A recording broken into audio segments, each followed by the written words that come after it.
स्वागत है आपका हमारे यूट्यूब चैनल पर। आज की इस वीडियो में हम बात करने वाले हैं कि अगर कोई आप एम्पलीफायर खरीदना चाहते हो या घर पर ही कोई एम्पलीफायर बनाना चाहते हो तो आईसी बेस एम्पलीफायर अच्छा होता है या मॉसफेट बेस एम्पलीफायर अच्छा होता है, इसी के बारे में हम बात करने वाले हैं। इसलिए आप वीडियो के लास्ट तक बने रहेगा और चैनल पर नए हो तो प्लीज़ चैनल को सब्सक्राइब कर दो। चलो वीडियो की फटाक से शुरुआत करते हैं। तो इस वाली वीडियो में आपको जो है आईसी बेस एम्पलीफायर और ट्रांजिस्टर बेस एम्पलीफायर उसका जो है A to Z कंफ्यूजन दूर करूँगा।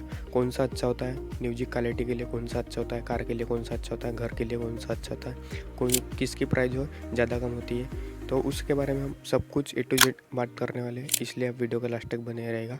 तो चलो बात करते हैं। अब सबसे पहले बात करते हैं एम्पलीफायर का इनपुट वोल्टेज के बारे में। उससे पहले जो है आपको एक बात बता देता हूँ, जो आईसी बेस एम्पलीफायर होता है वो सिंगल सप्लाई से चलता है और जो ट्रांजिस्टर बेस एम्पलीफायर बोर्ड होता है वो डुअल सप्लाई से चलता है। ये सिंगल और डुअल सप्लाई का मतलब क्या है आपको बता देता हूँ। जो सिंगल सप्लाई होते हैं उसमें प्लस और माइनस होता है, उसमें 0-12 देना होता है। जो आईसी बेस एम्पलीफायर होता है उसमें आप 0-12 देकर उसको सिंगल सप्लाई चला सकते हो। लेकिन जो ट्रांजिस्टर बेस एम्पलीफायर होता है तो वो सभी के सभी जो ट्रांजिस्टर बोर्ड होते हैं उसमें आपको जो है डुअल सप्लाई देनी होती है। जैसे कि प्लस माइनस और ग्राउंड, उसमें ग्राउंड वायर एक्स्ट्रा ऐड हो जाती है जो ट्रांजिस्टर बेस एम्पलीफायर होता है। जैसे कि 24/24 आपको जो है ट्रांजिस्टर बेस एम्पलीफायर को देना होता है।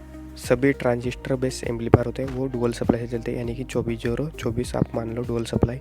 और जो ज़्यादातर आईसी बेस एम्पलीफायर होता है वो सिंगल सप्लाई से चलती है। लेकिन जो आप होम थिएटर पोर्ट देखा होगा उसमें 20-30 या 20-50 आईसी होती है, वो हमारी डुअल सप्लाई चलते हैं, जैसे कि 12-0-12।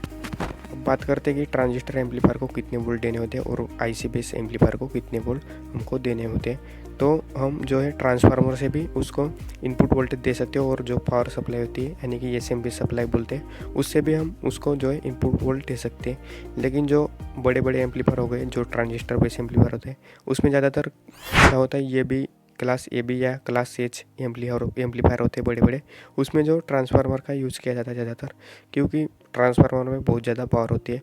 और जो क्लास डी एम्पलीफायर होते हैं बड़े बड़े उसमें जो है एसएमपीएस सप्लाई का भी यूज़ किया जाता है। लेकिन आईसी एम्पलीफायर में क्या होता है, आईसी एम्पलीफायर में ज़्यादातर ट्रांसफार्मर का ही यूज़ किया जाता है। अपने मार्केट में आप जो एम्पलीफायर खरीदने जाओ तो उसमें आपको जो है ट्रांसफार्मर देखने को मिल सकता है, क्योंकि ट्रांसफार्मर का यूज़ ज़्यादातर एम्पलीफायर में किया जाता है। जो क्लास डी हो गए उसमें ज़्यादातर एसएमपीएस सप्लाई का यूज़ किया जाता है। तो आप जो है एम्पलीफायर में ट्रांसफार्मर से भी और एसएमपीएस सप्लाई से भी इनपुट वोल्ट दे सकते हो। लेकिन आपके पास क्लास डी एम्पलीफायर बोर्ड है तो आपको जो है एसएमपीएस सप्लाई वो अच्छी होती है क्लास डी के, ऐसा माना जाता है। अब बात करते हैं कौन से बोर्ड को कितने वोल्टेज देने होते हैं। ज़्यादातर आईसी बेस एम्पलीफायर बोर्ड में जो है 12 वोल्ट दिए जाते हैं। बहुत ही एम्पलीफायर में जो आईसी बेस एम्पलीफायर होते हैं उसमें ज़्यादातर 12 वोल्ट ही दिए जाते हैं। लेकिन जो ट्रांजिस्टर बेस एम्पलीफायर होते हैं उसमें जो है 18-0-18 से जो है 80-0-80, 90-0-90 तक भी दिया जाता है।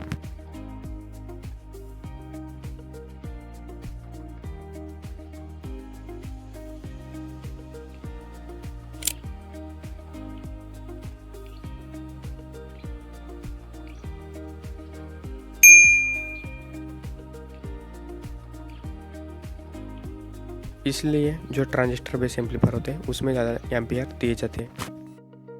जैसे कि अब तक हमने बात की एम्पलीफायर बोर्ड के इनपुट वोल्टेज के बारे में। अब बात करेंगे इनपुट जो एम्पलीफायर बोर्ड होता है उसके आउटपुट के बारे में, जो स्पीकर को आउटपुट जाता है उसके बारे में। तो जैसे कि जो आईसी बेस एम्पलीफायर होता है वो कम आउटपुट करता है और मॉसफेट ट्रांजिस्टर बेस एम्पलीफायर होता है वो बहुत ही ज़्यादा हाई जो है आउटपुट करता है, क्योंकि आईसी बेस एम्पलीफायर छोटा सा होता है और ज़्यादा आईसी का यूज नहीं किया जाता। ज़्यादातर 2 आईसी का आईसी बेस एम्पलीफायर में यूज किया जाता है। और जो ट्रांजिस्टर या मॉसफेट बेस एम्पलीफायर होते हैं उसमें जो है ट्रांजिस्टर 2 ट्रांजिस्टर से लेकर जो है 50, 60, 70, 100 कितने भी हम ट्रांजिस्टर लगा सकते हैं। उसके हिसाब से हमको जो है मॉसफेट या ट्रांजिस्टर बेस एम्पलीफायर का जो ड्राइवर सेक्शन होता है उसको तैयार करना पड़ता है और उसके हिसाब से हमको जो है उसको ज़्यादा वोल्टेज और ज़्यादा एम्पियर देने होते हैं, वह तभी वो अच्छे से आउटपुट करेगा ज़्यादा। तो डेफिनेटली जो आईसी बेस एम्पलीफायर होता है उससे ज़्यादा जो मॉसफेट या ट्रांजिस्टर बेस एम्पलीफायर होते हैं वो ज़्यादा आउटपुट करते हैं, क्योंकि वो ज़्यादातर बहुत ही पावरफुल और बड़े बड़े होते हैं। अगर आपके पास छोटे छोटे स्पीकर है या आप छोटा सा म्यूजिक सिस्टम बनाना चाहते हो तो आप डेफिनेटली आईसी बेस एम्पलीफायर को ले सकते हो। लेकिन आपके पास जो है 12 इंची के 15 इंची के जो स्पीकर है बड़े बड़े, तो आप जो है आपको डेफिनेटली ट्रांजिस्टर या मॉस्फेट बेस एम्पलीफायर के साथ जाना होगा, क्योंकि वो आईसी बेस एम्पलीफायर होते हैं वो आपको जो कम आउटपुट देते हैं और मॉस्फेट बेस एम्पलीफायर होते हैं वो ज़्यादा आउटपुट देते हैं। इसलिए आपके पास जो बड़े स्पीकर है तो आप जो है मॉस्फेट बेस एम्पलीफायर को लेना होगा।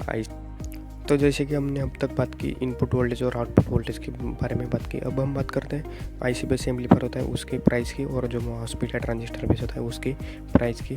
तो जो ज़्यादातर आईसी बेस एम्पलीफायर होते हैं उसकी प्राइस जो है 500 के नीचे होती है, यानी कि 100 से लेकर 500 के बीच में आपको जो है आईसी बेस एम्पलीफायर बोर्ड होते हैं वो ज़्यादातर मिल जाते हैं। लेकिन जो ट्रांजिस्टर या मॉस्फेट एम्पलीफायर होते हैं उसकी प्राइस की बात करते हो, जैसे कि जो आप 2 ट्रांजिस्टर वाला एम्पलीफायर बोर्ड खरीदने जाओगे तो उसकी प्राइस जो है 300 से 400 रुपये के से स्टार्ट होकर जो है अनलिमिटेड होती है। जितना बड़ा एम्पलीफायर बोर्ड लोगे ट्रांजिस्टर मॉस्फेट जो उतनी आपको जो है ज़्यादा प्राइस उसकी देखने को मिलेगी।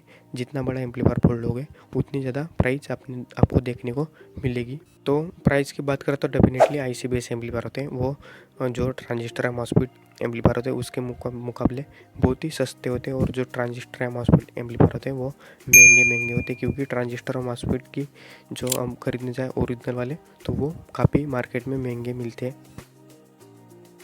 जो मॉस्फेट या ट्रांजिस्टर बेस एम्पलीफायर होते हैं उसमें देखा जाता है कि ट्रांजिस्टर की जो है संख्या कितनी होती है, उसी हिसाब से जो है 18 से लेकर जो है 24 30 हो गया, 60 हो गया और 90 हो गया। उससे ऊपर भी वोल्टेज दिया जाता है, उसमें देखना पड़ता है कि कितने जो है ट्रांजिस्टर है और बोर्ड है कितना जो है बड़ा है, उसी हिसाब से जो ट्रांजिस्टर बेस हो गया या मॉस्फेट बेस एम्पलीफायर बोर्ड हो गया उसमें इनपुट वोल्टेज दिए जाते हैं। अब बात करते हैं कितने एम्पीयर वोल्टेज देने होते हैं जो, तो वो बात आपके जो है एम्पलीफायर बोर्ड के ऊपर डिपेंड करती है। आपको देखना पड़ता है कि जैसे कि ट्रांजिस्टर है तो आपको देखना पड़ता है कि जो ट्रांजिस्टर की संख्या है वो कितनी है। जैसे कि 4 ट्रांजिस्टर हो गए तो उस 4 को हम एक ट्रांजिस्टर को 1 एम्पीयर मान कर चले तो 4 ट्रांजिस्टर को हमको 4 एम्पीयर जो है लेने पड़ते हैं। अब बात करते हैं जो आईसी बेस एम्पलीफायर होते हैं उसमें कितने एम्पीयर देने होते हैं, तो वो भी वैसे ही आपको देखना पड़ता है कि कौन सी आईसी है और कितने। फाइनली अब बात करते हैं आपको जो है कौन सा एम्पलीफायर बोर्ड जो आपके लिए सही रहेगा। तो आपको देखना है कि आपको जो है कितना बड़ा म्यूजिक सिस्टम बनाना है या आपके पास कितने बड़े स्पीकर है। अगर छोटे स्पीकर है तो आपको डेफिनेटली आईसी बेस एम्पलीफायर लेना चाहिए। अगर आपके पास बड़े स्पीकर है तो आपको जो है डेफिनेटली मॉस्फेट या ट्रांजिस्टर बेस एम्पलीफायर बोर्ड के साथ जाना चाहिए। अब बात करते हैं कार के लिए कौन सा बोर्ड सही रहेगा। तो कार में आप ज़्यादातर बैटरी लगी होती है वो 12 वोल्ट की होती है। जो आईसी बेस एम्पलीफायर होते हैं वो उसको भी हमको 12 वोल्ट देने होते हैं, तो हम डायरेक्ट ही आईसी बेस एम्पलीफायर को 12 वोल्ट देकर हमारा कार के स्पीकर बजा सकते हैं। लेकिन आपके पास कार में बड़े स्पीकर है तो आपको जो है मॉस्फेट या ट्रांजिस्टर बेस एम्पलीफायर बोर्ड लगाना होगा। तो उसके लिए जो आपको ये 12 वोल्ट टू 24 जो भी है 30 जो वैसा बोर्ड आपको एक्स्ट्रा खरीदना पड़ेगा, और उसके कनेक्शन आपको जो एम्पलीफायर बोर्ड होता है उसमें देने होंगे, तभी आपका जो मॉस्फेट या ट्रांजिस्टर एम्पलीफायर बोर्ड वो 12 वोल्ट से चल जाएगा। सीधे बात करें तो आपको ट्रांजिस्टर या जो बेस एम्पलीफायर बोर्ड होता है उसको आपका जो है ज़्यादा खर्चा आता है, और आईसी बेस एम्पलीफायर होता है उसमें डायरेक्ट ही कनेक्शन करने पड़ते इसलिए उसमें कम खर्चा आता है। अगर आप मॉस्फेट या ट्रांजिस्टर बेस एम्पलीफायर खरीदते हो आपको जो है उसको पावर सप्लाई देने के लिए अलग कैपेसिटर वाली सप्लाई होती है जो डायोड वाली, वो अलग से खरीदने पड़ सकते हैं अगर उसमें लगी नहीं है तो। अगर जो बीटी बोर्ड होता है वो भी आपको अलग से जो ट्रांजिस्टर या मॉस्फेट बेस में अलग से आपको जो है बीटी बोर्ड भी खरीदना पड़ सकता है अगर उसमें लगा नहीं है तो। लेकिन जो आईसी बेस एम्पलीफायर होते हैं उसमें ज़्यादातर जो इनबिल्ड आते हैं जो बीटी बोर्ड हो गया, और पावर सप्लाई भी इनबिल्ड आती है जो आईसी बेस एम्पलीफायर होते हैं, तो उसमें आईसी बेस एम्पलीफायर अच्छे होते हैं, उसमें आपको एक्स्ट्रा खर्चा नहीं करना पड़ता। लेकिन ट्रांजिस्टर मॉस्फेट एम्पलीफायर में आपको जो है एक्स्ट्रा खर्चा करना पड़ सकता है। तो इस वीडियो में मैं आपका जो है आईसी बेस एम्पलीफायर और ट्रांजिस्टर बेस एम्पलीफायर उसका कंफ्यूजन दूर करने की कोशिश की। अगर आपको वीडियो में ज़्यादातर समझ नहीं आया तो आप मुझे कमेंट कर सकते हो, और मैं आपको जो है इससे भी ज़्यादा डिटेल वाली वीडियो आपको जो है दे दूँगा। बस आप पे ये कमेंट करना है और भी अच्छी समझाओ तो मैं आपको जो है इससे भी डिटेल वाली वीडियो दे दूँगा। अगर आपको ये वीडियो अच्छी लगी तो आप वीडियो को लाइक करना और चैनल को सब्सक्राइब करना और वीडियो को शेयर भी कर देना।